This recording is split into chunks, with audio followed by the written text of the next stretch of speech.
On Thursday after school, Chapter 7 of Over 1,000 Beings, Spiritual Sanity, and the Rejection of Evil by Bill Neely. On Thursday after school, I was sitting at the kitchen table, finishing my dinner meal, along with my father, mother, and 3 younger brothers. The second conversation of 2 that I was ever to have with my father was about to begin. Right before I finished my meal, he said to me, "Don't leave the table. I'm going to talk to you after everyone is finished." I sat and waited. Then there was just him and me. He turned to me. He said, "The principal of your school called and then came by the house earlier today. He told your mother that you had won $100 gambling on a football ticket."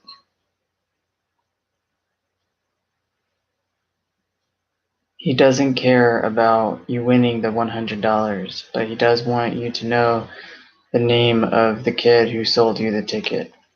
He paused. He glared at me. He said, "Do you know what I'm going to do to you if you don't give me that kid's name?"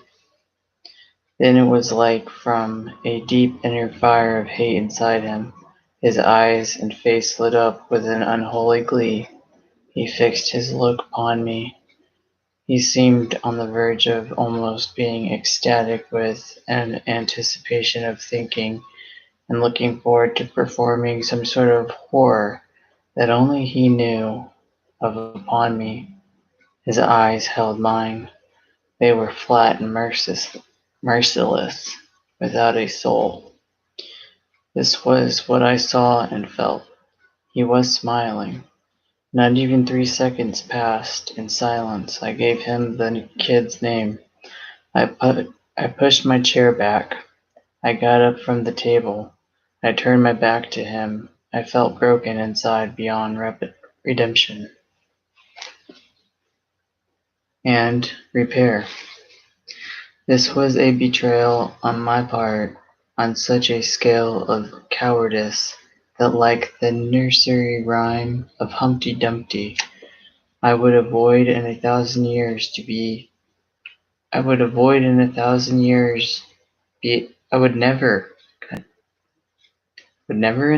years be able to put all the pieces back together to make myself whole again. I went upstairs to my bedroom. I lay down on my bed. I was destroyed. I wanted to be dead. I went to school the next morning. I was in a daze, subdued and quiet. I lived through the school day. Inside I felt like a dead man walking. I've heard that a coward dies 1,000 deaths. I lived it. I believe it. I delivered over 17 newspapers on my paper route.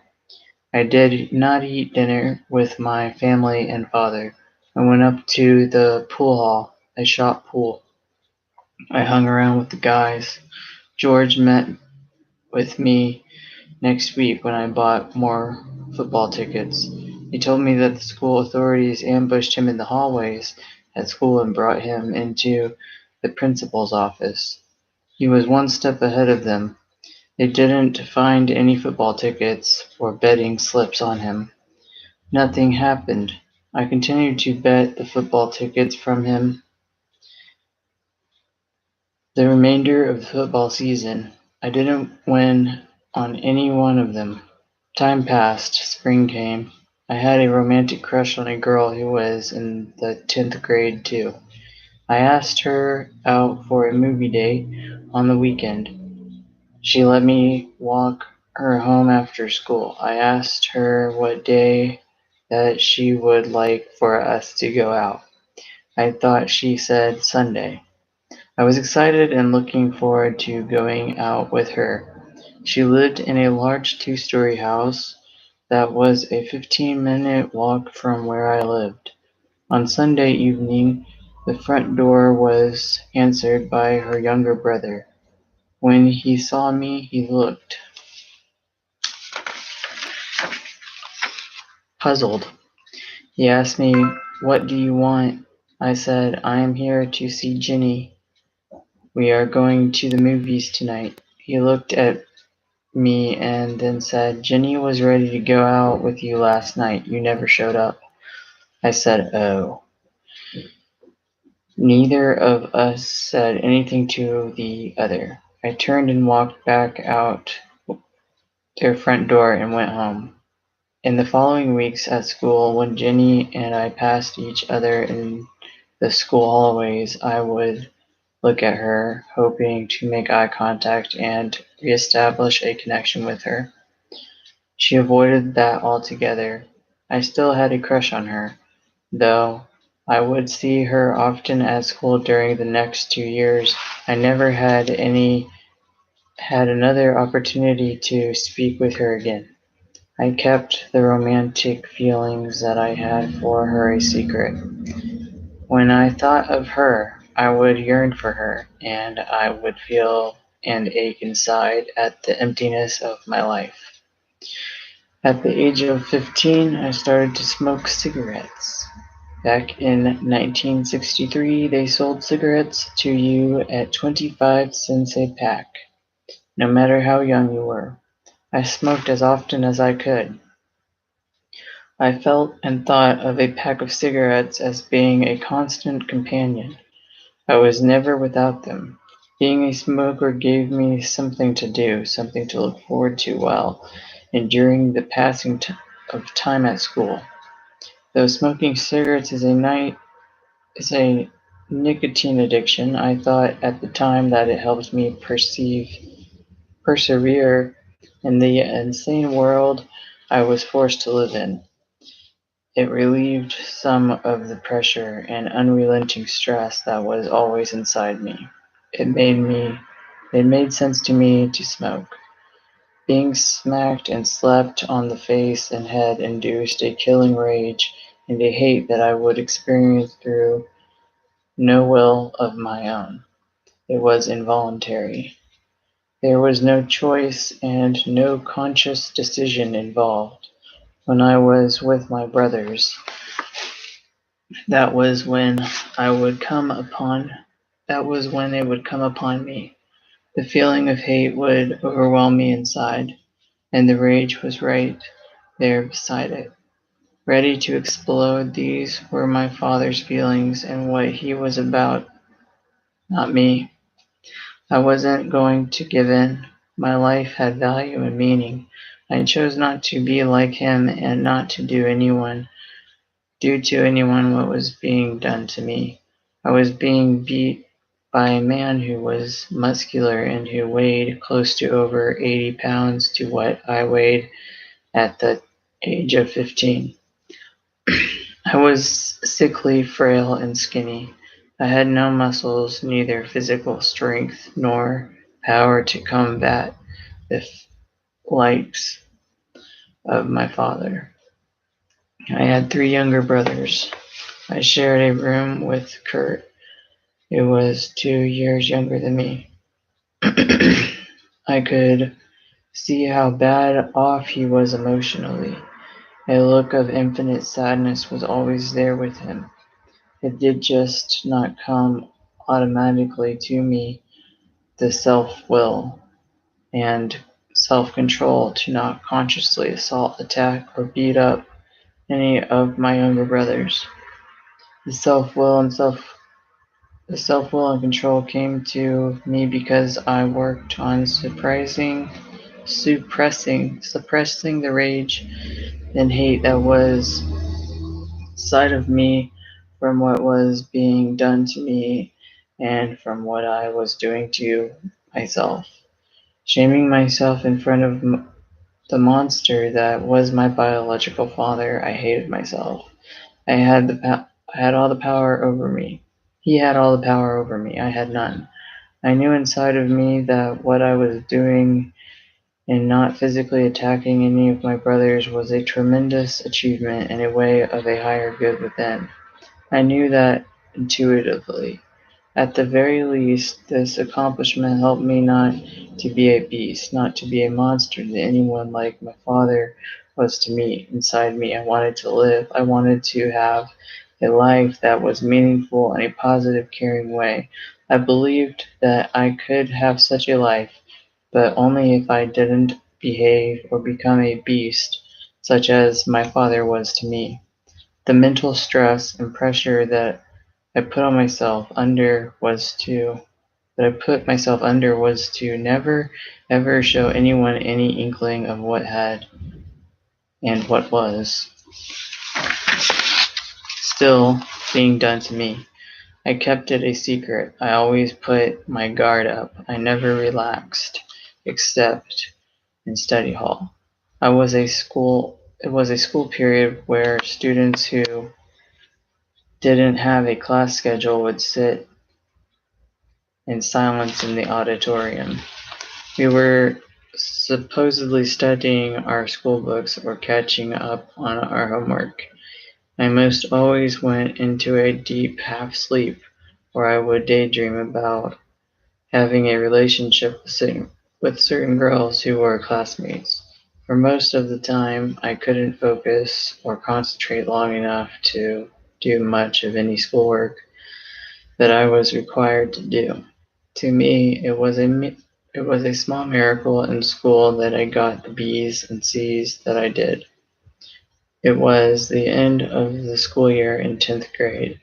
I had an appointment with Miss Hyde, who was a high school guidance counselor and academic advisor. She was going to help schedule the courses that I would be taking for the following year in the 11th grade. She was a little past middle age with silver hair. She always seemed to have an aura of a kind of gentle manner about her.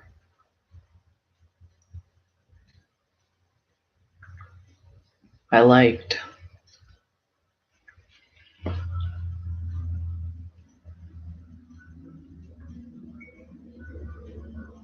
and respected her for having such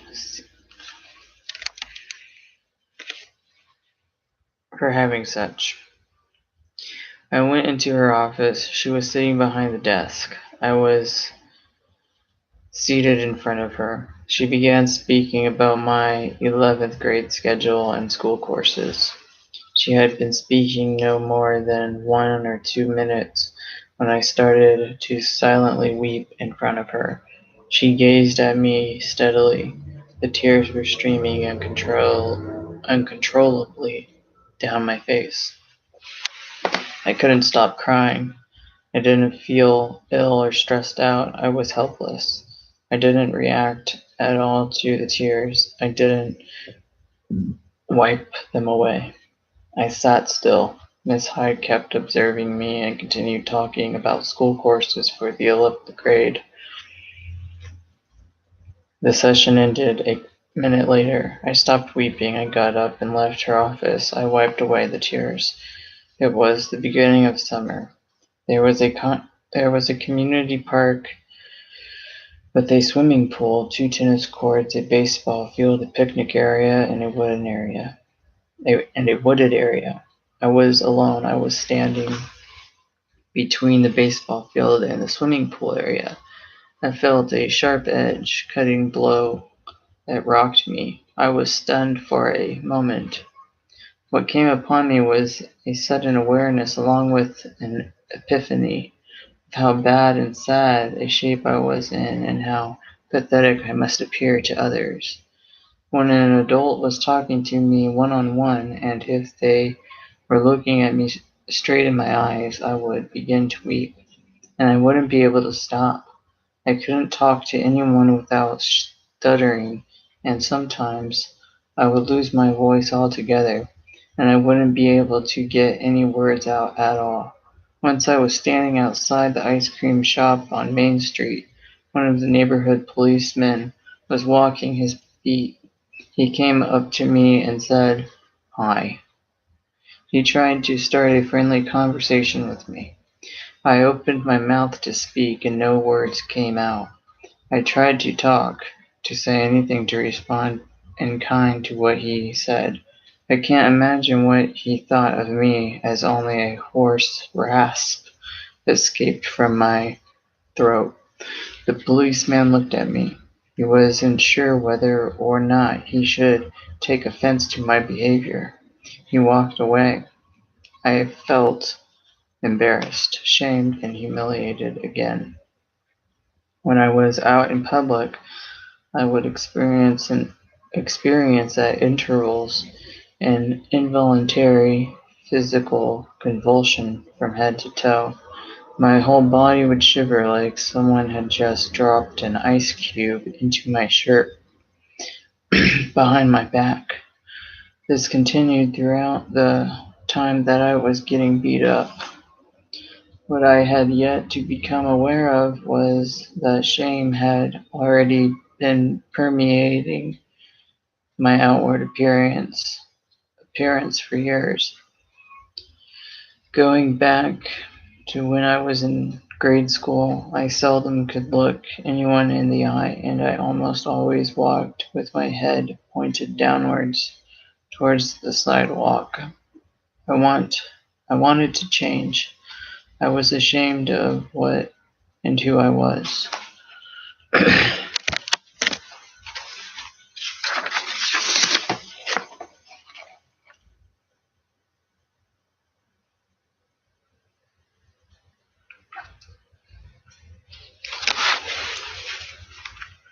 I began to use profanity, the F word, a lot.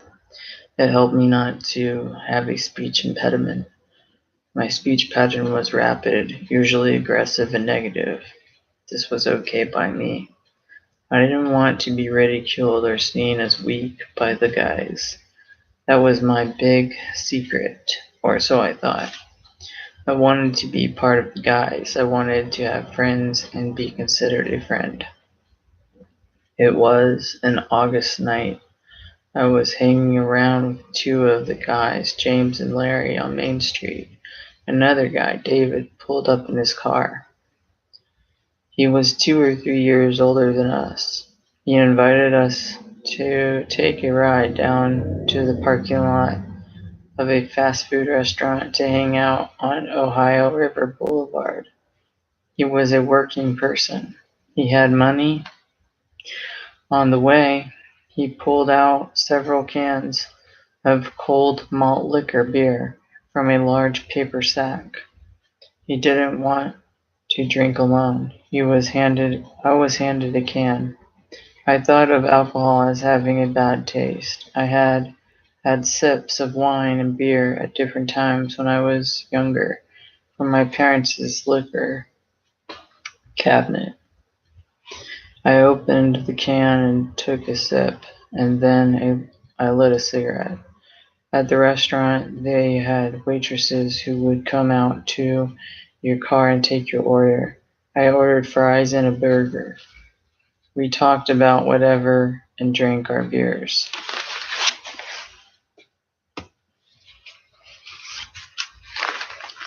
This strange place was a good way to see or make the acquaintance of different guys and gals from all around different parts of the area. The food arrived. Each of us gobbled up our orders. I finished my beer. I was handed another can. The second cold beer hit the spot. It was a humid night. Larry and I were walking around the parking lot, seeing if we recognized anyone from school who was down here. We came back to our car. We were standing outside and talking.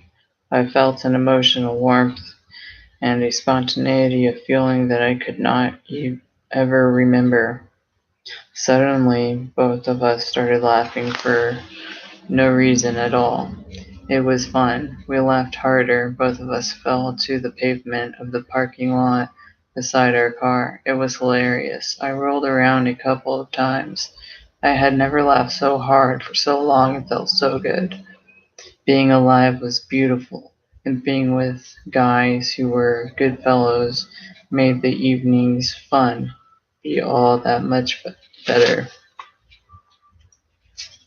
My present day. Honesty is a most difficult endeavor to undertake and practice for me. Who and what am I? I don't know, but I can and will make a long struggle to be in a way of light and spirit. I seek a being of spirit within to transcend physical reality by going beyond the world of my father's evil that he sought to inflict upon me. He was the way he was even before he picked me up at the age of 4 and hurled me across the room, bashing my head into one of the table legs. He was one of the worst of men, a torturer. I don't know why he was the way he was, but I do know that it didn't have anything to do with me being an obscenity or deserving the hate and continued beatings along with his laughter and ridicule at my crying and screaming for my life. When I think of him, I think of the evil that he was and the killing of his own soul. A spiritual suicide that he must have committed at one time to be so lacking in empathy for what he was doing to me. He was someone to block out of my mind from thought. He was not worthy of an existence there. How do I get rid of or reject the shame that I experienced? And that still hurts me. I can attempt to do the very best that I can to practice and to live up to a moral code of conduct that is honorable. It includes not doing to other men, women, or children what was done to me. I can try to live my life with a sense of integrity. I will try to commit myself to caring about others and to behave in a way of a higher good when I am with and around whomever. I will try to bring a spiritual dimension to my life. I have a choice whether I live or to die within. I have a choice whether to live or to die within. I won't forget that there is a feeling of spontaneity along with a miracle of being and inner creation within me, the willful effort I make at inner being is that I want my attempt to be meaningful in a way of a higher good and of a brighter light from within. I will attempt to breathe in a warmth of feeling along with a well-being of spirit. I found for me keeping my shame and past a secret didn't make it go away, and it didn't help me out. Some of the spiritual insanity that I experienced was thinking that suicidal behavior gave me a voice to protest the way I had been treated. When I screamed and cried for my life, I would think to myself, that was important. What was important was that I survived because when I got older, I could leave and escape my father. I would then have a life that I could live, and it would be meaningful in a good and worthwhile way. A lot of my adult life was, a lot of my adult life has been mostly drab, colorless, and uneventful. It seemed to me this adult life, which I thought would be splendid to live, wasn't that great at all. I thought on more than several occasions that I might have been better off having found a way to kill myself back then, so I wouldn't have to suffer. So I wouldn't have had to suffer the pain, shame, and humiliation over and over again, day after day. My perception became blind to inner light. I battled against feeling hate at living and being alive. If I was half lit from drinking alcohol, I would feel a warmth of emotion. If I wasn't drinking alcohol, it was like I was dead. It was like I was a dead man. It was like I was a dead person, frozen, numb, and anorexic to social feelings. I am thankful for works of art, the novels I read, and the movies I saw that broadened and deepened my perspective, appreciation, and imagination at living life. Throughout my adult life, they would break the isolation that I would be drawn into. To try to avoid monotony by being passionate and enthusiastic about sustaining the movement of life and spontaneity within me. To try to live up to my expectations of the way I think I should be living my life. To take a risk, to try and be with other people through fellowship, friendship, and acquaintanceship. To try and give meaning and enlightenment to a sacred unknown that is within me. My living soul will bear witness as to the nature of what I am about. If I deny or minimize what happened to me in my past or what I experienced, then I will end up living in a fraudulent and lower realm of thought, feeling, and being. I can use my imagination to try and understand what it might be like for another experiencing their own inner light or being within, to color my imagination with inner light and spirit. I am responsible for my own path that I follow. There are many days when I fall short of practicing the ideals that I have set forth in front of me, if only for a few moments in a distant dream, for light to be a spiritual adventure upon a voyage of hope and healing from within, to seek to uncover a miracle of inner being and creation within, to experience the unfolding of time through a crystal lens, brightening the light and the phenomenon of inner creation and being. Malevolent power annihilates and shudders the sacred within me from light, to reject the monotony of passing time, spearmint flecks of an emerald mist from within a hopeful dream, to care and like and to feel a concern and regard for my fellow man and woman. There are open hurts and cuts within that have never mended. They have become part of having a living soul. I try to experience a conscious sincerity within my existing feeling to be alive, and that the movement and momentum of my life be upward, not downward. The creation of inner light and spirit, and having a pathway to follow in order to be. To risk, to take a risk, to share an inner truth by trusting in my faith, to acquire an inner courage to share my sacred childhood. By searching to experience a higher meaning of life, I can express a spiritual sanity from the innermost depths of my being. I took out, no, to look beneath the shallows of a bottomless aqua ocean, to fathom hidden truths of meaning and being, a faith to reflect a brightness of inner light and spirit, a perception of inner being to open a portal within, to take a risk to share vulnerability and sensitivity as avenues of inner strength, light, and spirit.